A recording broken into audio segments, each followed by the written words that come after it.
Padre, te damos gracias, Señor, por tu bondad, tu misericordia, Padre. Sabemos que sin ti, Señor, es imposible nosotros agradarte a ti, mi Dios. Gracias por la alabanza, gracias por este tiempo que nos permites tener, Señor, entre hermanos.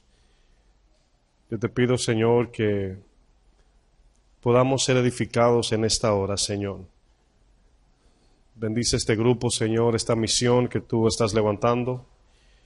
Bendice a aquellos que apoyan, Señor, por medio de la ofrenda, Señor, esta misión. Bendice, Señor, tu palabra, que tu Espíritu Santo sea en todo, mi Dios, ayudándonos a hacer tu voluntad, Padre. A los encargados, Señor, danos sabiduría, que tengamos un corazón conforme a ti, Señor, y que todo esto sea de prosperidad espiritual para todos.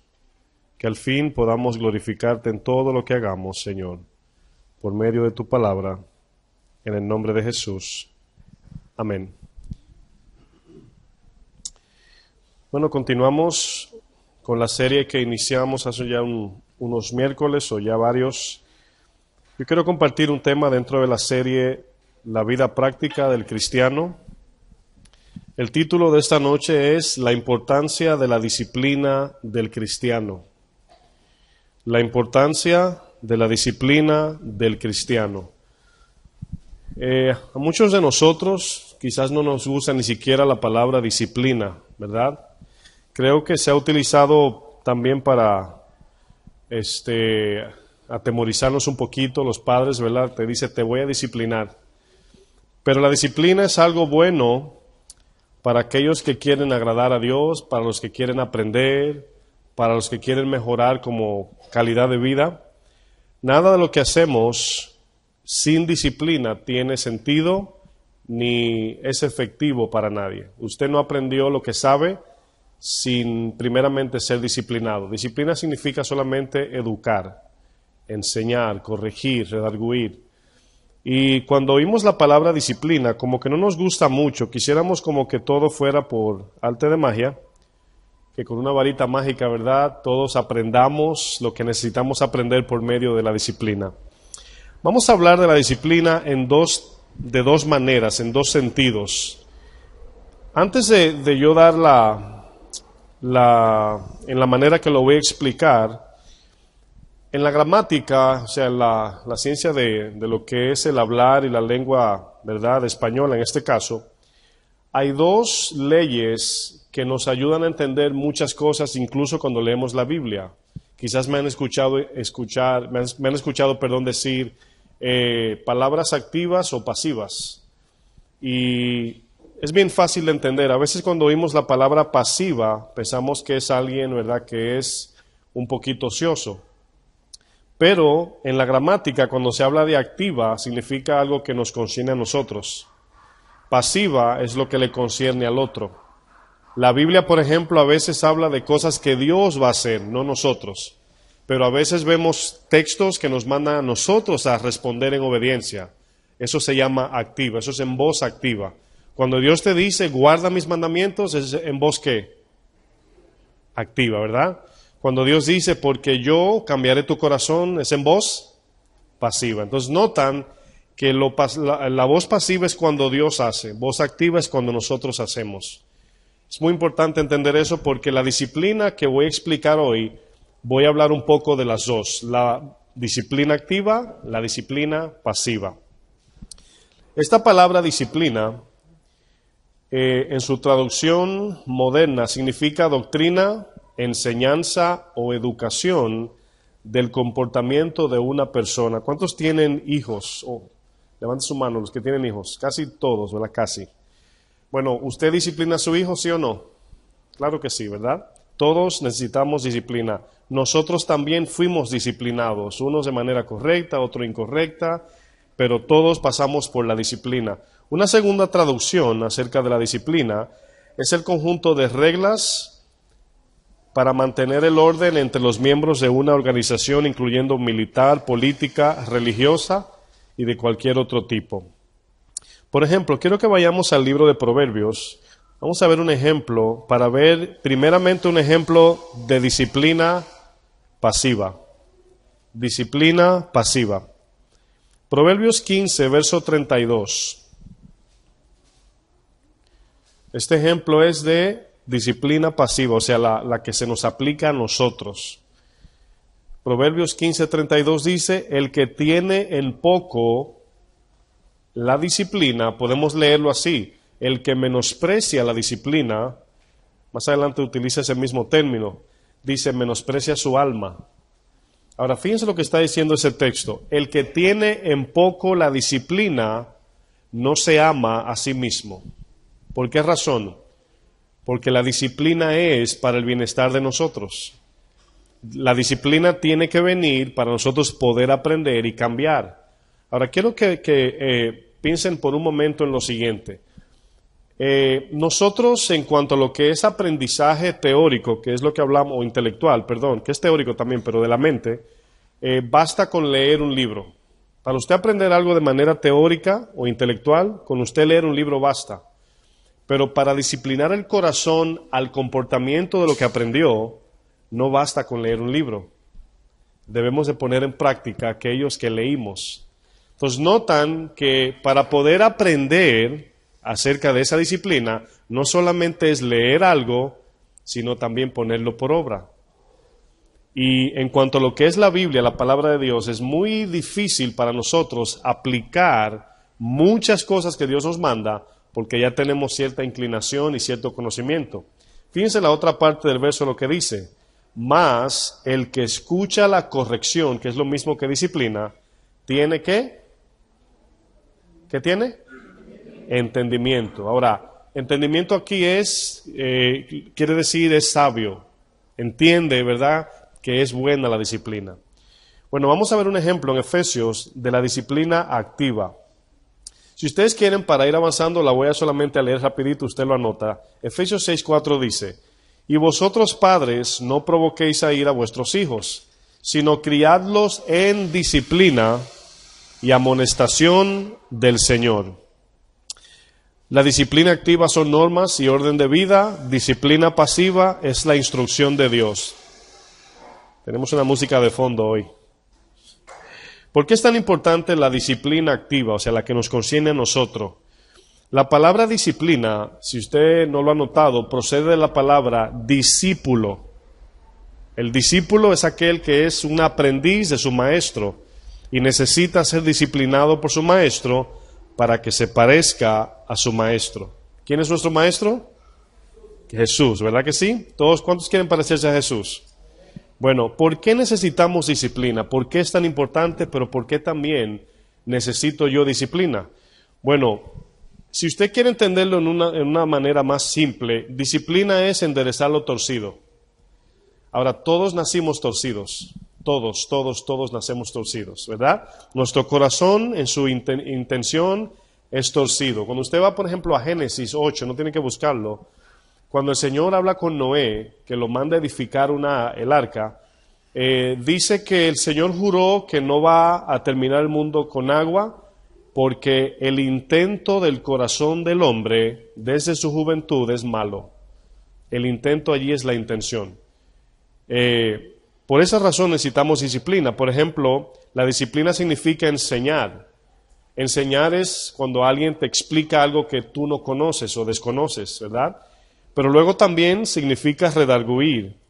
Y la palabra de Dios, cuando utiliza la palabra, dice la palabra es para redarguir, lo que significa es que la misma palabra nos enseña de que nosotros estamos mal. O sea, la misma palabra que nos enseña es la misma que nos dice necesitas disciplina. Por ejemplo, un niño puede ir a una escuela y el niño piensa y dice, yo no quiero estar aquí. ¿Por qué tengo que estar aquí? Y el niño, por más que se lo expliquemos, no entiende que debe de ir a la escuela. Entonces, al principio comienzan a ir por obediencia. Pero luego, mientras van creciendo, se van dando cuenta que necesitan ir a la escuela.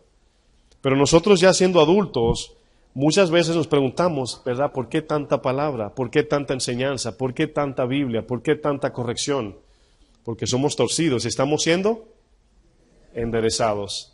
Entonces, la palabra redarguir significa que la misma palabra de Dios, cuando te habla, ella misma te dice, estás mal y necesitas disciplina.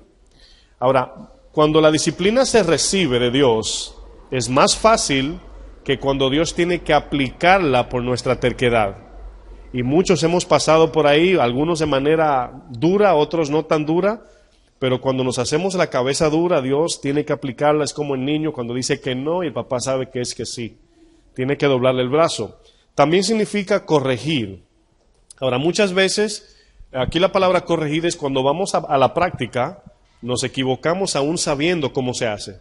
Por ejemplo, cuando usted, no sé si todos, algunos saben manejar vehículo aquí, pero cuando se lo explicaron, usted lo entendió fácil. Tiene que acelerar, frenar, el guía es para doblar a la izquierda, a la derecha, mira tus retrovisores, pon atención y tú dices, ya aprendí. Cuando te montas, no es lo mismo decirlo que hacerlo, ¿verdad que no? Entonces ahí se necesita corrección, pero la corrección va en la misma práctica de la disciplina para luego en la práctica ir aprendiendo y corrigiendo. También significa instruir. Y es allí cuando la palabra nos da instrucciones de qué hacer, cómo hacerlo, cuándo hacerlo, con quién hacerlo. Esa es la instrucción de la palabra. La disciplina de Dios viene con el propósito siempre, diga conmigo siempre, de corregir. ¿Por qué? Porque hay veces que Dios disciplina y decimos, Señor, ¿por qué? Y la respuesta es corregir, bendecirnos. Y cuando un niño es corregido, por ejemplo, el niño no entiende que es para su bien, no para el bien del padre. El papá lo corrige por amor, pero el niño no entiende que es necesario para su vida y para su propia bendición. Vamos a Hebreos 12, verso 11, para ver un ejemplo. Voy a leer este texto y más adelante vamos a ver el contexto. 12:11 de Hebreos. ¿Ustedes oyen esas herramientas? ¿Sí la oye? Como no pregunté si le molesta, digo, sí la oyen, ¿verdad? Ok, eso está haciendo Dios con nosotros. Cortándonos, martillando, haciéndonos un instrumento útil en sus manos. Y todo eso se oye como cortar, golpear, sí se da cuenta, ¿verdad? Nadie le gusta el golpe de Dios. Pero al final, esa es la disciplina, si ustedes notan. Están haciendo de esa madera un instrumento. Entonces, Dios nos está formando a nosotros de manera individual. ¿Cuántos han leído la historia de Nimrod en el Génesis? ¿Cuántos por lo menos han escuchado? Bueno, allí hay una analogía muy bonita acerca de los ladrillos y las piedras. Y los ladrillos son copias, son todos iguales. Usted, por ejemplo, puede, oiga bien, quiero que noten esta ilustración. Si yo voy a poner una pared de ladrillo y esto está lleno de ladrillos, yo puedo tomar ladrillo sin mirar. No sé si me doy a entender y lo pongo donde sea. Pero si estoy haciendo una pared de piedras, necesito mirar para ver cuál piedra cabe en cada hoyo. Muchos de nosotros somos piedras pequeñas, medianas y grandes. Y usted fue creado para un propósito específico. No sé si me doy a entender. Entonces, cuando Dios levanta esa piedra, el cual Él es el que nos pone para que seamos piedras vivas, edificio de Dios, dice Pedro. Y Jesús siendo la roca que nos sustenta.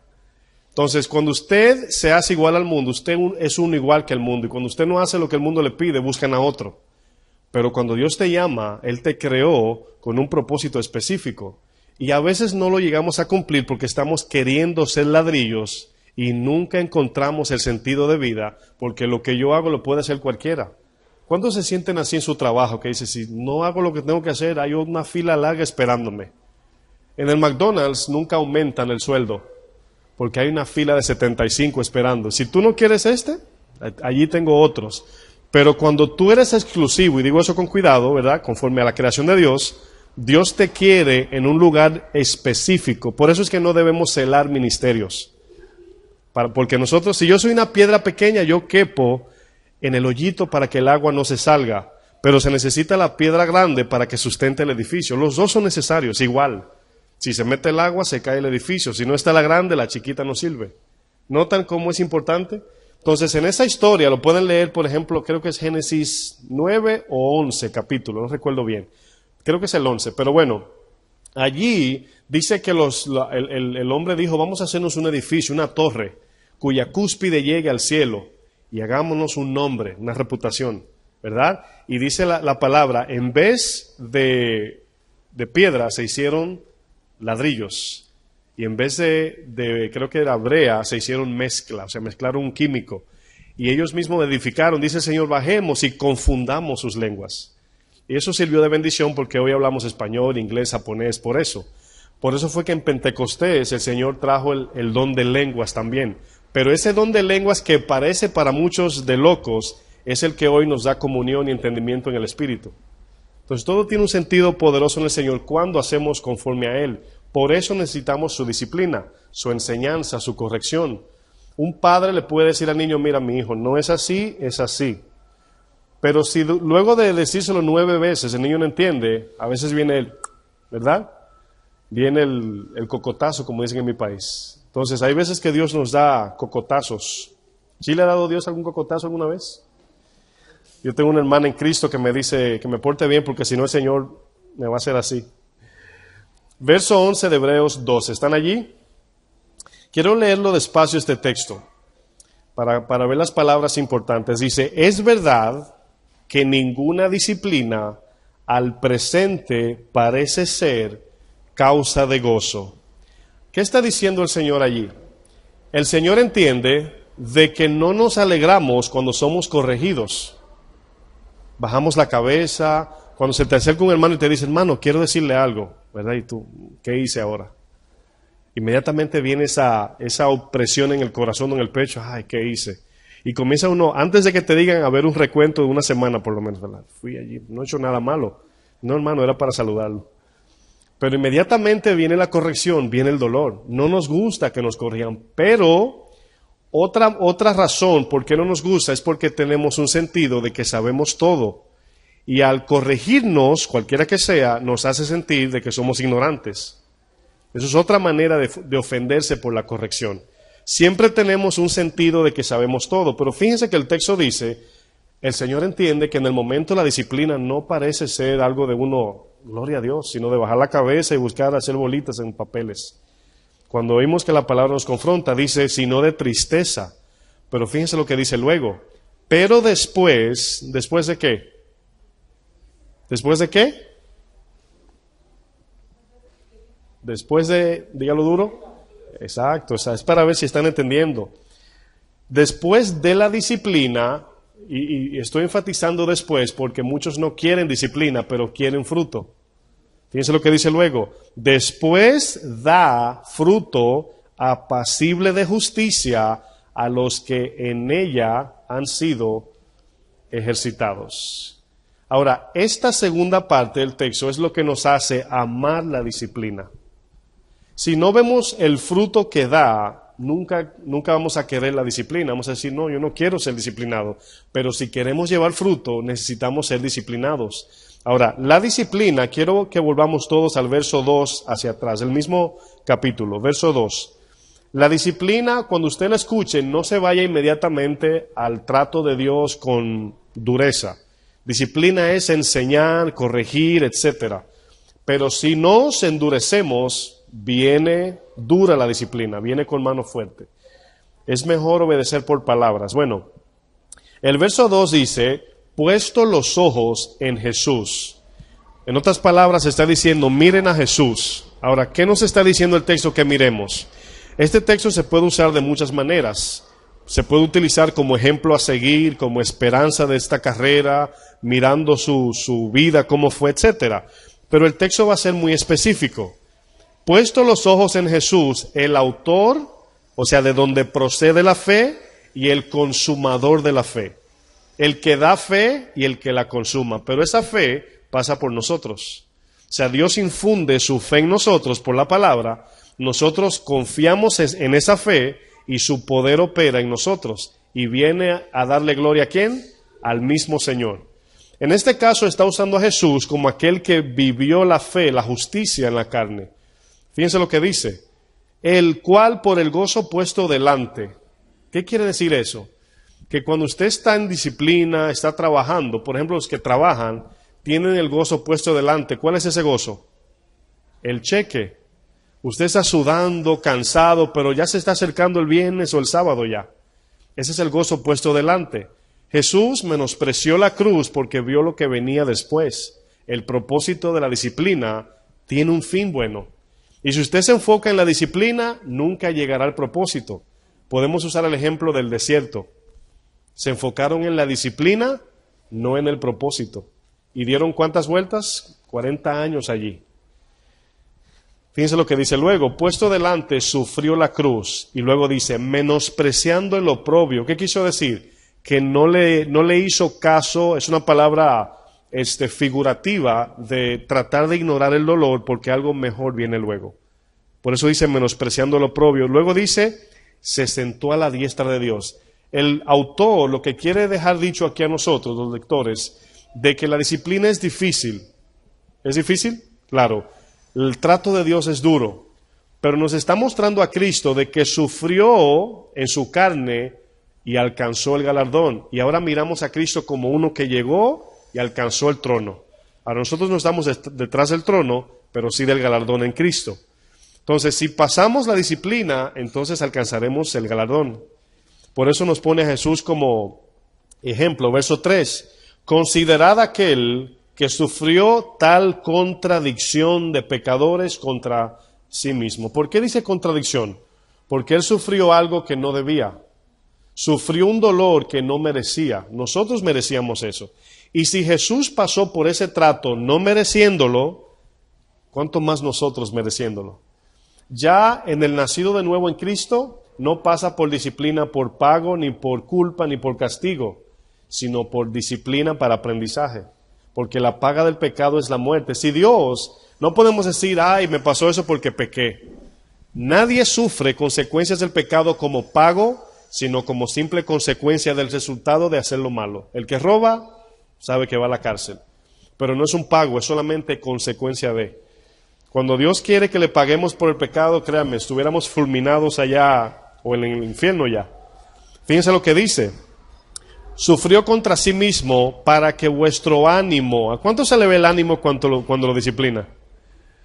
Miren, a veces podemos estar tan gozosos de manera falsa, ¿verdad? Ay, gloria a Dios, Dios es bueno hasta que viene la prueba, hasta que viene la disciplina. ¿Y qué se va? El ánimo, el gozo, exacto, se va la fuerza, como que se desalienta uno.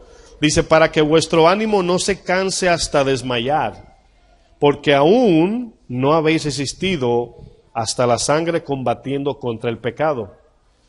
Fíjense lo que dice el 5. Y habéis ya olvidado la exhortación que como a hijos se os dirige diciendo, Hijo mío, no menosprecies la disciplina del Señor, ni desmayes cuando eres reprendido por Él, porque el Señor al que ama, disciplina. La disciplina es una evidencia del amor de Dios.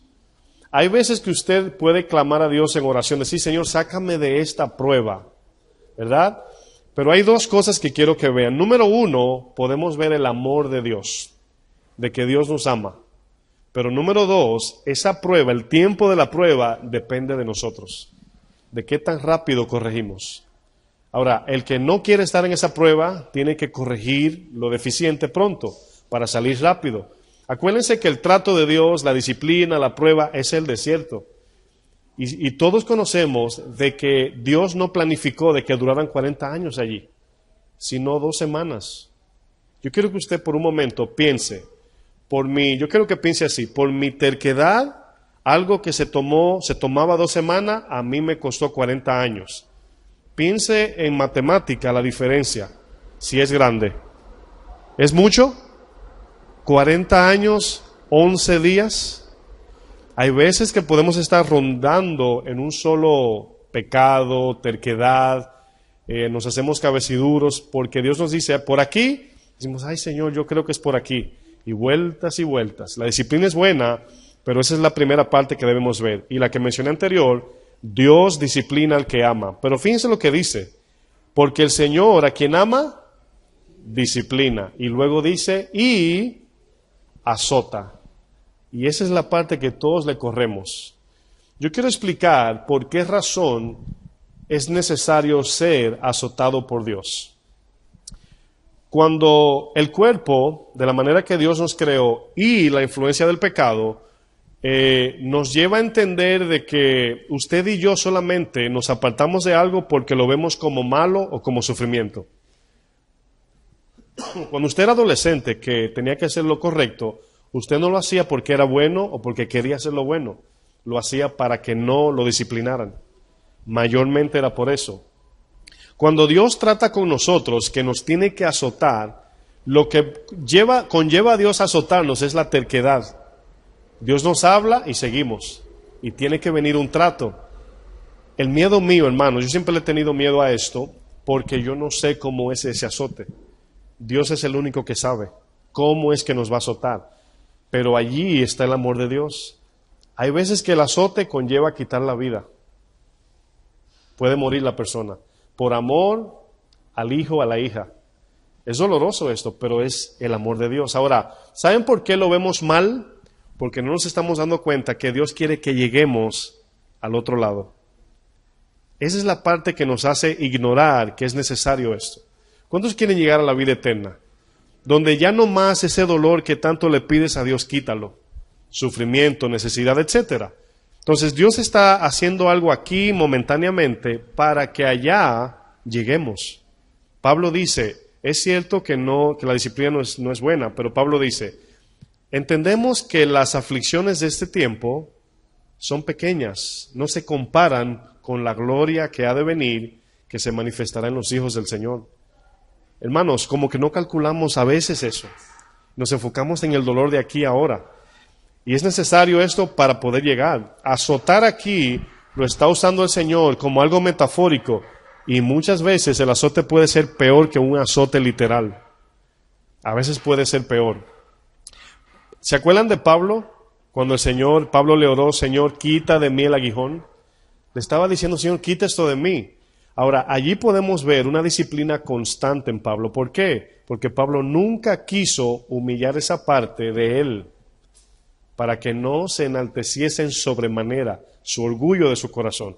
Y hay veces que ese azote va directo al corazón para poder doblegarnos. Y es necesario, hermanos. A veces pensamos que el orgullo es símbolo de fuerza y no, es de debilidad. Cuando, por ejemplo, alguien te dice algo y tú dices, no me voy a dejar humillar y le contestas, piensas que es un símbolo de fortaleza, de fuerte, y no, es de debilidad. Cuando callamos estamos amansando la bestia que tenemos dentro, por así decir. 7 dice, si soportáis la prueba o la disciplina, Dios os trata como a hijos. Porque ¿qué hijo es aquel a quien el padre no disciplina? Miren, le voy a decir eso a los padres. Una evidencia de que el amor de Dios está fluyendo en su corazón es cuando usted no negocia con sus hijos, sino que lo disciplina en la palabra de Dios. Amar a sus hijos en el amor de Dios significa no se deje convencer por su cara linda, ni su lagrimita de coco, drilo. Sí, porque son profesionales en manipular. Entonces, el verdadero amor, hermanos, a los que tienen, yo sé que yo no tengo, pero es como si ustedes fueran mis hijos. Hermanos, de verdad. Yo lo digo porque como pastor es como si yo fuera un padre que alimento a los hijos. Y si yo le doy basura al chatarra de la palabra, yo no los amo. Entonces, con los hijos igual, y le va a llorar, y a usted le va a doler más que a ellos. Cuando un hijo llora, le duele más al padre. Cuando un hijo le tiene que dar un golpe a su hijo, le duele más al padre. Yo lo sé. Pues yo he visto, a mi papá me lo decía, a mí me duele más darte, pero tengo que hacerlo. Él me decía, tengo que hacerlo porque te amo. Y yo sé que es difícil, o sea, estamos viviendo en tiempos donde hoy hasta te demandan por darle a un niño, pero ahí está el amor de Dios. El verso 8 dice, pero si os se deja sin disciplina, lo cual todos han sido participantes, entonces sois bastardos y no hijos. Y la palabra bastardos habla de un hijo ilegítimo, uno que no es hijo legal. 9 dice, por otra parte tuvimos a nuestros padres terrenales que nos disciplinaban y los venerábamos, o sea, los respetábamos. ¿Por qué no obedeceremos mucho mejor al Padre de los Espíritus? Oigan bien, la disciplina de un padre está limitada al bienestar terrenal de su hijo. La disciplina de Dios está al extremo de la vida presente y la eterna. Esa es la diferencia de por qué debemos recibir la disciplina de Dios. Verso 10. Y aquellos, ciertamente por pocos días, nos disciplinaban. ¿Notan la palabra pocos días? ¿Saben cuántos son esos pocos días? Más o menos 100 años. Eso es lo que quiere decir el texto. Pocos días es un poco tiempo comparado con la eternidad. Quiero que noten las palabras siguientes. Como a ellos les parecía, o sea, hasta donde le alcanzaba en su mente. Pero ¿quién es este? ¿Quién es este? Cuando dice pero este, Dios. Pero este, nuestro Padre, para lo que nos es provechoso. La palabra provechoso significa lo siguiente. Quiero que pongan atención. El provecho de Dios para sus hijos no siempre trae dinero, sanidad física, todo lo que queremos como seres humanos, no siempre, pero sí promete la vida eterna. El provecho allí es para el alma, para la eternidad del alma. ¿Usted cree que si Dios le da millones, fama, una familia sana, sin pelear ni un día, paz aquí en la tierra y pierde su alma, es beneficio provechoso para el alma? Sabemos que no. Jesús decía, ¿de qué vale que ganes todo el mundo y pierdas tu alma? Entonces la Biblia es un libro referente a Dios que quiere bendecir nuestro ser completo para la eternidad. Porque a veces queremos usar la Biblia como un medio de bendición personal.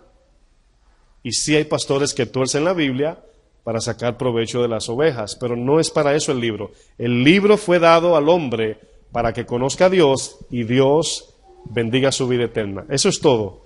Ahora, dentro de ella hay promesas, pero no, o sea, principios que abren, vamos a decir, promesas. O sea, el hombre diligente dice prosperará, pero prosperar allí no quiere decir que va a ser rico. O sea, tenemos que cambiar el lenguaje que tenemos en la mente. La Biblia es para cambiar nuestra vida para vida eterna. Aunque no alcancemos nada aquí, tenemos vida eterna asegurada en Cristo. Dice, para que participemos de su santidad. Está hablando ahí de tener vida eterna con Él. Verso 11, es verdad, y eso fue lo que leí anteriormente, que ninguna disciplina al presente parece ser causa de gozo, sino de tristeza, pero después da fruto apacible de justicia a los que en ella son ejercitados. Vamos a ver ahora un ejemplo de la disciplina activa.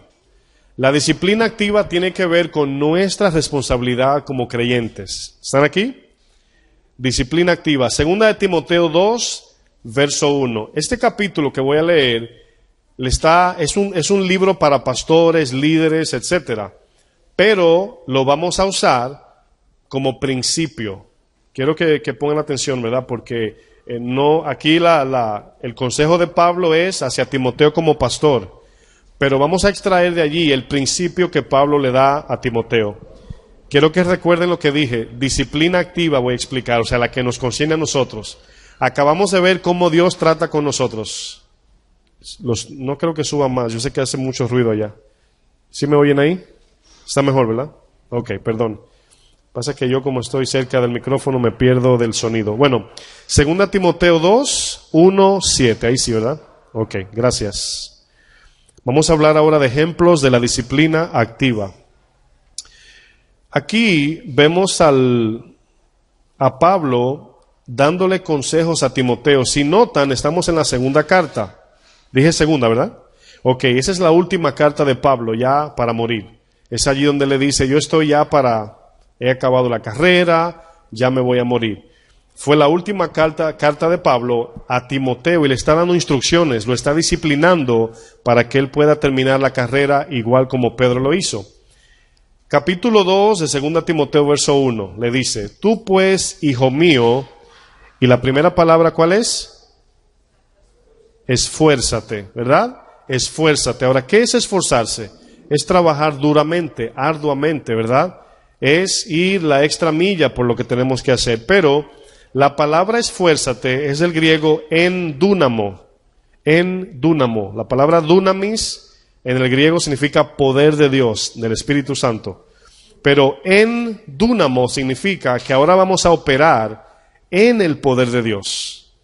Ahora, voy a hacer preguntas por ustedes por si alguien tiene la duda. ¿Cómo yo puedo como cristiano operar dependiendo de esa fuerza? Y tiene que ser bajo sumisión y reconocimiento de que sin Él no podemos. Por ejemplo, imagínense el ejemplo que siempre uso de una pala de mano, una pala mecánica, una pala hidráulica. Cuando reconocemos que no podemos levantar 1000 kilos o 1000 kilos, vamos a decir 1000 toneladas de arena con una pala de mano, ¿qué hacemos? Nos montamos en la pala mecánica, en la hidráulica. Entonces allí estamos haciendo un reconocimiento de que sin esa maquinaria No podemos. Ahora, vamos a trasladar eso al espíritu.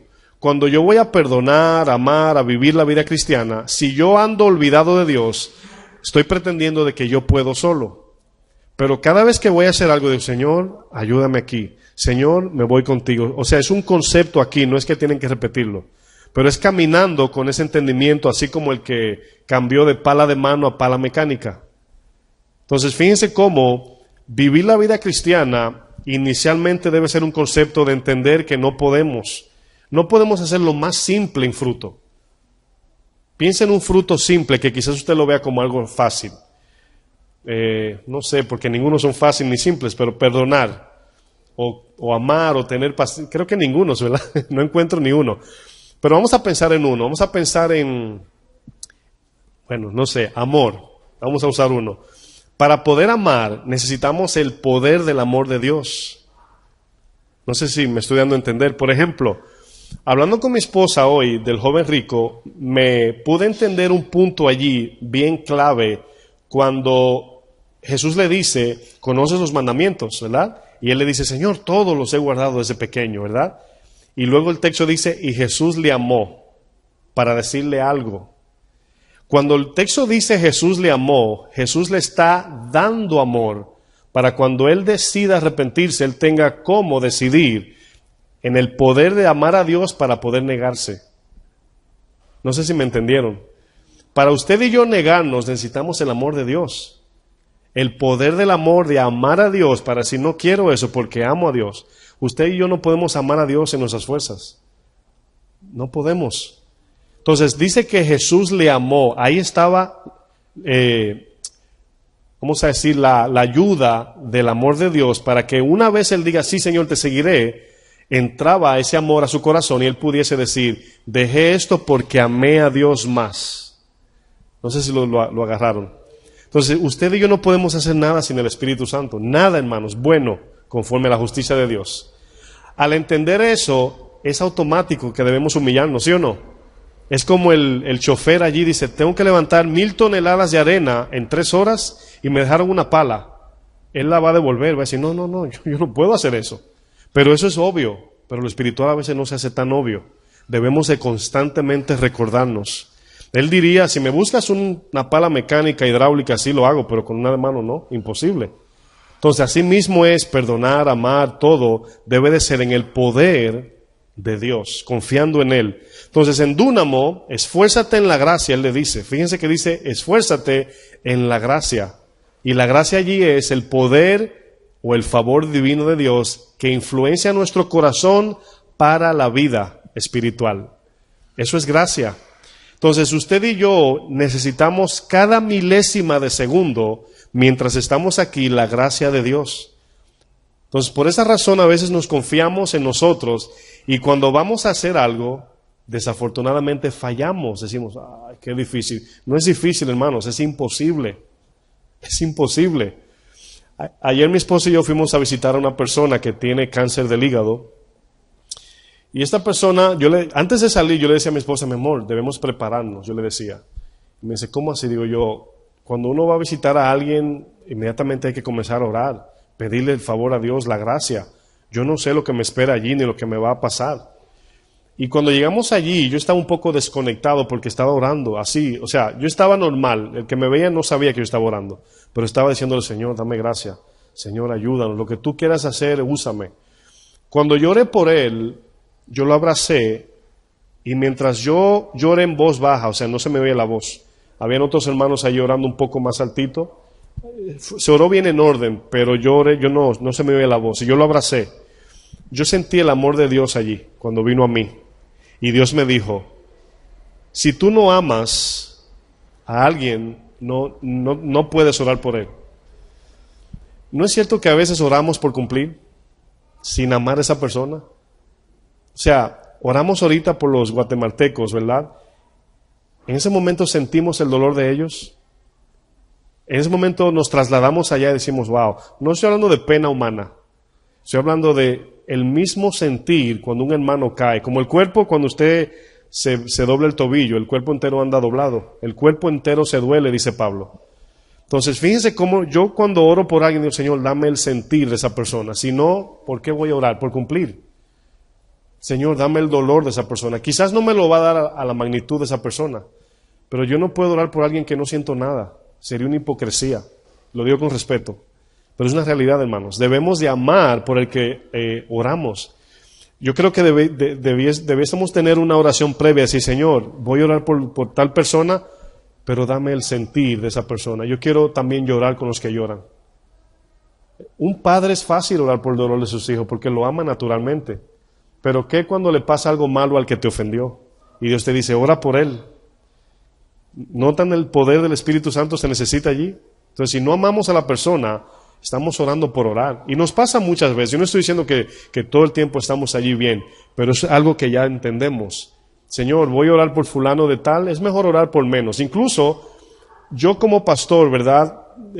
Tengo bueno, sucede que todo el mundo me pide oración. Y no le niego que muchas veces se me olvida.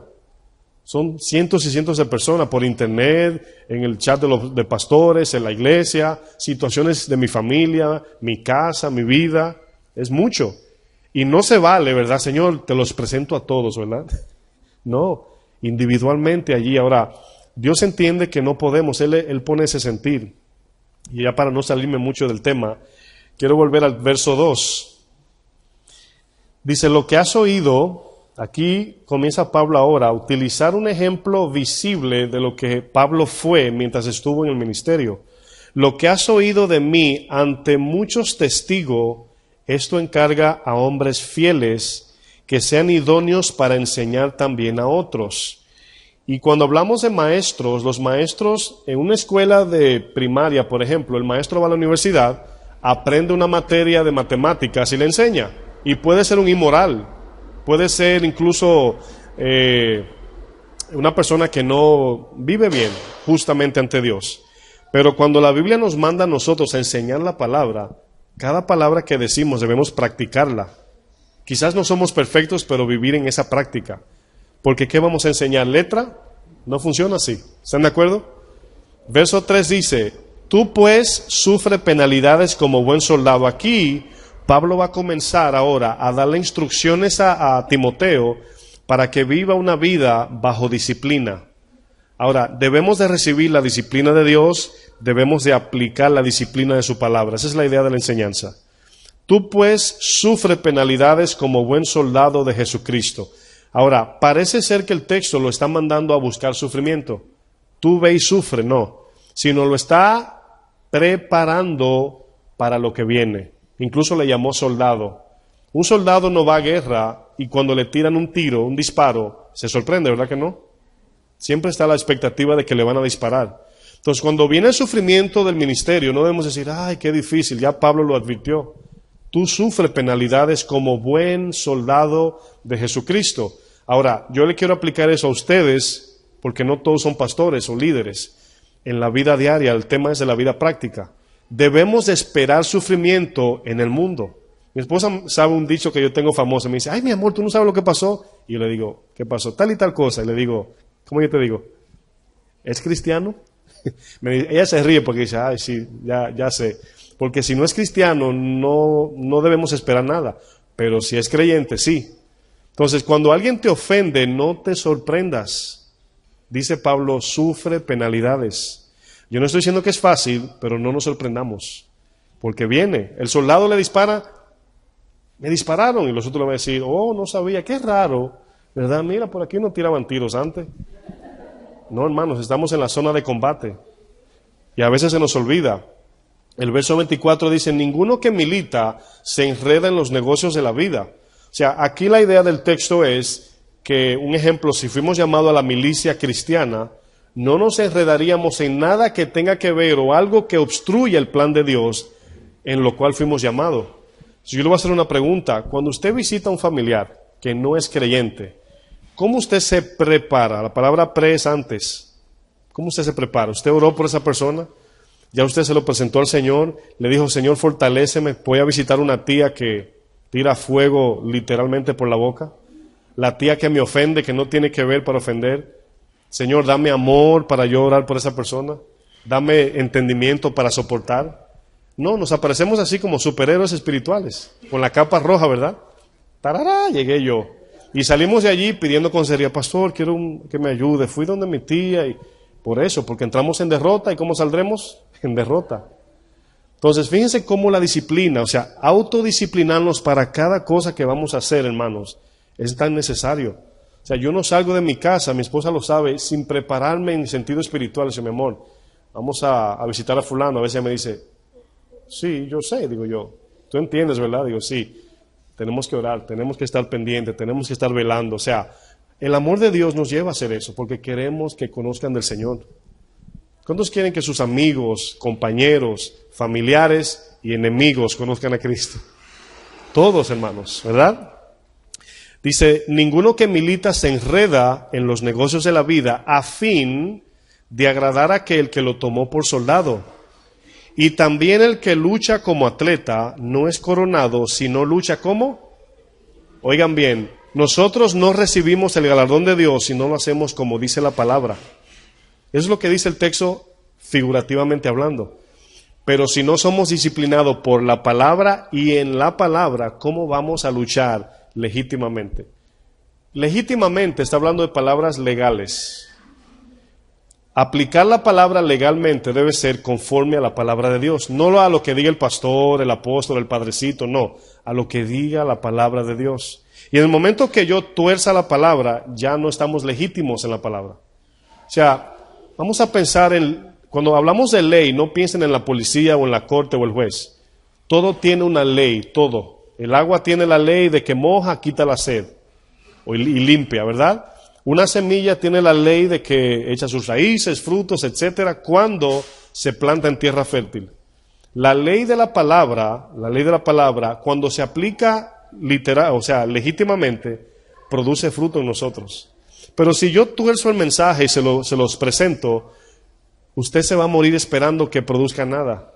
Pero usted también debe de aplicar lo que usted aprendió, porque de nada sirve aprender y no aplicar. No va a funcionar nada. Es como yo conozco personas que compran cremas para rebajar y nunca se la ponen y dicen, no sirve. ¿Ha comprado usted algún producto un día y lo puso allí y nunca lo usó? Nos ha pasado, ¿verdad? Compré eso pero nunca lo usé. No funciona así, hermanos. Si no lo compra y se lo unta, no sabe si funciona. Verso 6, dice el labrador para participar de los frutos. Oigan lo que está diciendo. El labrador para participar de los frutos debe trabajar de último. O dice primero, ¿verdad? ¿Qué quiere decir eso? Que debemos disciplinadamente esforzarnos para poder recibir el fruto. ¿Cuántos de los que están aquí no tienen que decir amén, pero piense, han pedido en oración fruto? Sí hay que orar por el fruto, pero sin aplicación no viene. Debemos nosotros permanecer en la vid para que Dios produzca el fruto en nosotros. Y permanecer allí es decirle que no a la carne. Si notamos, Pablo utiliza aquí 3 ejemplos figurativos. Primero habla de un militar, segundo de un luchador olímpico y tercero de un labrador. Lo que yo puedo ver aquí es disciplina, práctica y esfuerzo.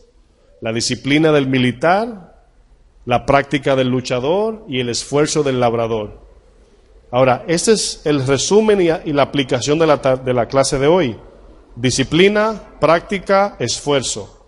Debemos de disciplinarnos en la palabra, aprender la palabra, pero luego habla de práctica, debemos aplicar la palabra. Pero en la práctica viene cansancio, ¿sí o no?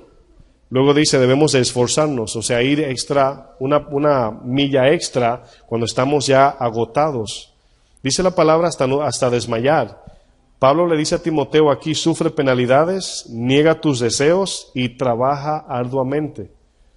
Si nosotros no ponemos horarios, y yo sé que es dificilísimo, hermanos, especialmente si usted no tiene lo que se llama un horario fijo siempre. Es muy difícil.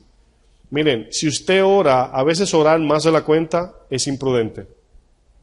¿Sí sabía eso? Usted diría, ¿cómo así, pastor? Todo tiene un tiempo. ¿Están de acuerdo? Usted dice, no pude porque duré 72 horas estudiando. Eso no es prudente, porque ¿para qué estudiamos? Es para aplicar. Entonces te está llamando la familia y le dices, no puedo, estoy en la presencia del Señor. Y Dios te dice, mi presencia es con el fin de bendecirlo a Él. O sea, ¿notan cómo podemos sobre espiritualizar las cosas y hacernos daño? Entonces la disciplina es con el fin de que si en la mañana estamos en el devocional, en la meditación, en la oración, llega un momento que hay que trabajar, llega un momento que hay que atender a la familia, llega un momento que hay que ejercitarse, comer, bañarse, todo tiene un momento. Entonces, sí nos dice que oremos en todo tiempo en cuanto a la meditación. Tenemos la mente de Cristo, pensar siempre en lo que es la palabra, pero todo necesita disciplina. Miren 1 Corintios 9, lo que Pablo dice acerca de disciplinar su carne. 1 Corintios 9, verso 24.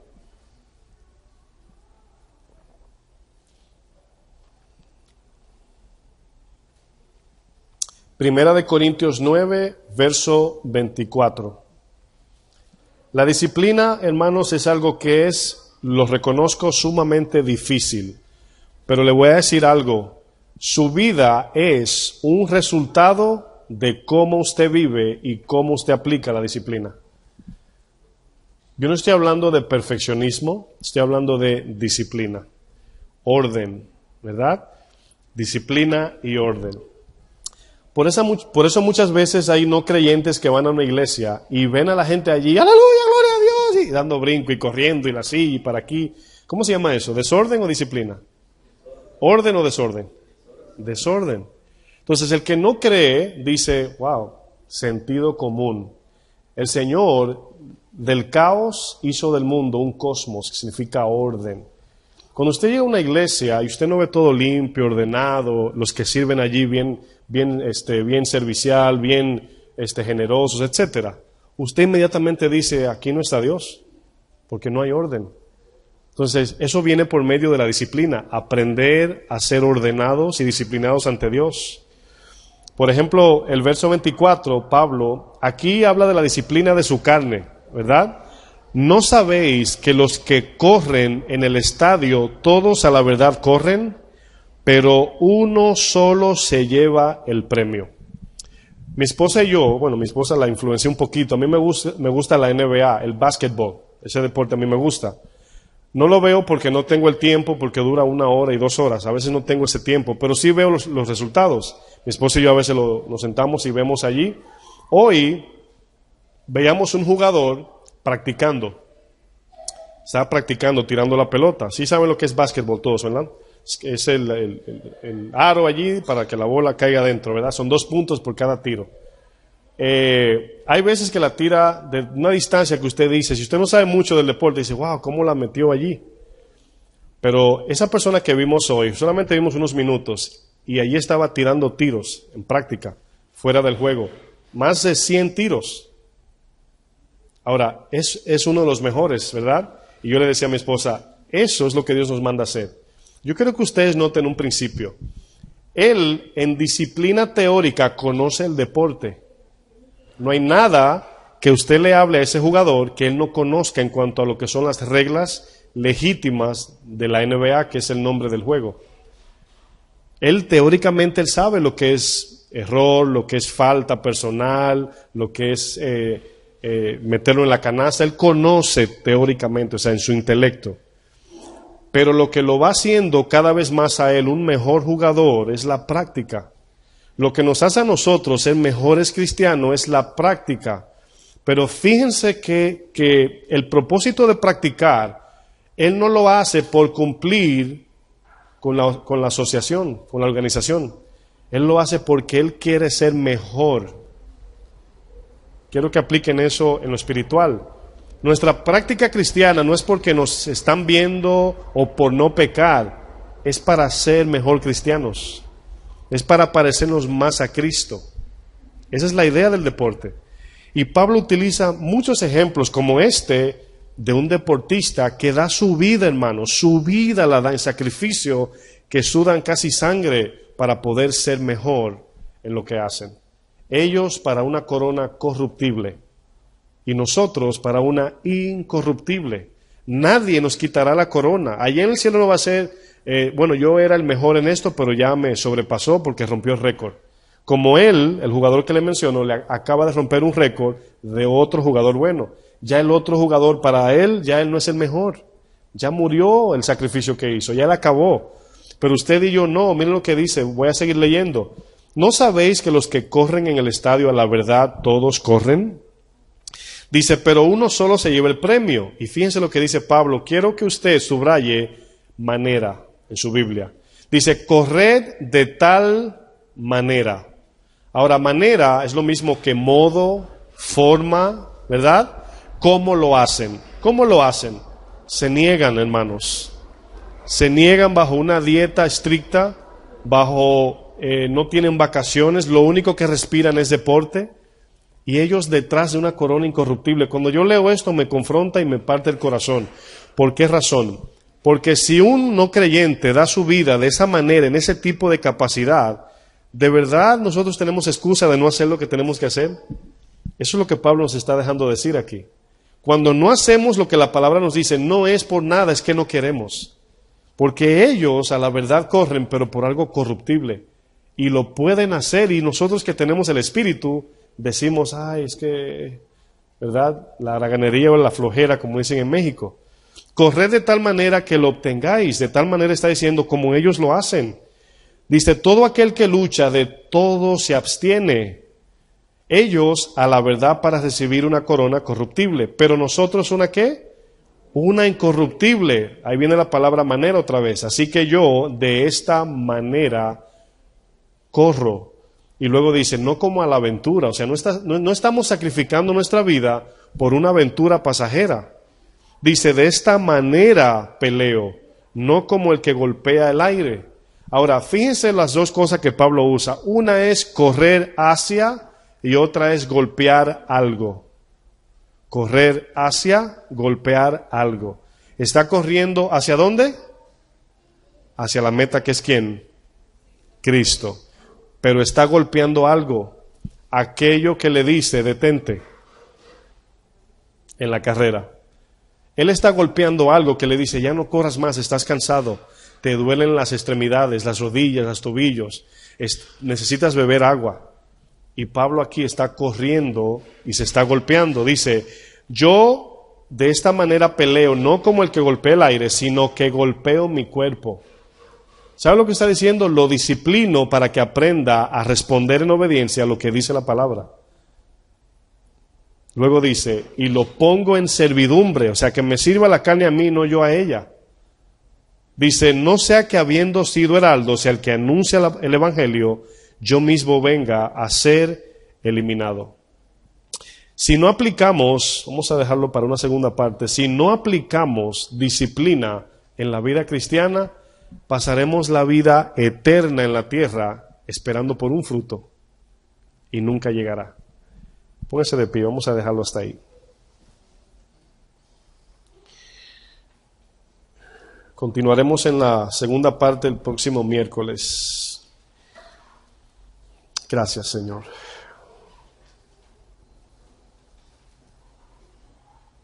Quiero que me miren por un momento. A veces cuando uno predica de esa manera, es posible que alguien pueda percibir como cierta demanda, en el caso mío, como maestro, como el que enseña la palabra.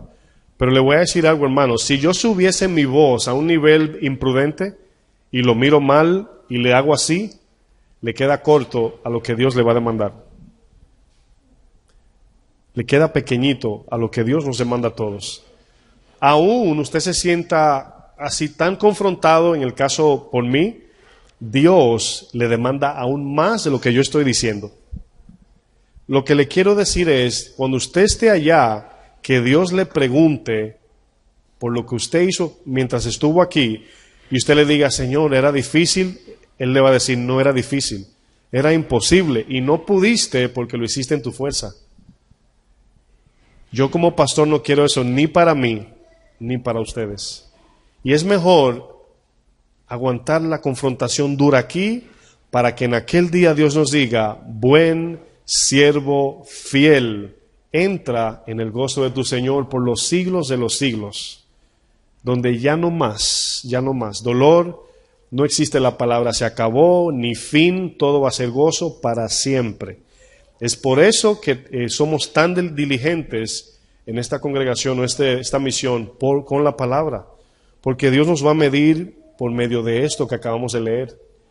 Y yo sé, yo me incluyo, muchos somos indisciplinados, o sea, dejamos cosas para mañana. Voy a ayunar, pero en el 2019, voy a orar, pero ahorita.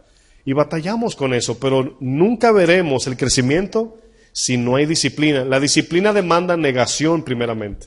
Es lo primero, hermanos, negarte a ti y las cosas que te gustan de este mundo, porque son ellas las que te arrastran a la muerte. La palabra dice claramente, hay muchos que creen que van en camino recto, pero su fin son de muerte. Y yo, honestamente, yo tiemblo cuando veo estos textos porque primero me confronta a mí. Sí, hermanos, yo estoy con ustedes, yo también soy humano y la disciplina es difícil al aplicarla, pero tenemos que hacerlo. Esta vida ahorita se acaba. Piensen en los de Guatemala, hermanos, de momento en su casa tranquilitos y la muerte vino a su casa. Quizás algunos de ellos dijeron, yo soy una persona tranquila. Imagínense esto por un momento. Imagínense una persona mayor que no conoció de Cristo y escuchó la noticia de que un delincuente lo mataron. Y esa persona dijo, por eso yo no salgo de mi casa, para que no me pase nada. Y le cayó allí la lava. Piensen en eso. A cualquiera le llega la muerte, hermanos. No importa que sea bueno en nuestro sentido humano o malo. Entonces, hoy puede ser nuestro día, mañana o en un año, pero no lo veamos así, veámoslo como ese desarrollo del fruto para alcanzar a los perdidos, para que vean a Cristo en nosotros. La disciplina no es para ti inicialmente, es para glorificar a Dios, para que vean a Cristo en nosotros. Amén. Espero que Dios le fortalezca, le dé entendimiento. Padre, te doy gracias, Señor, y te pedimos únicamente tu gracia en el nombre de Jesús. Amén. Que el Señor les bendiga, mis hermanos.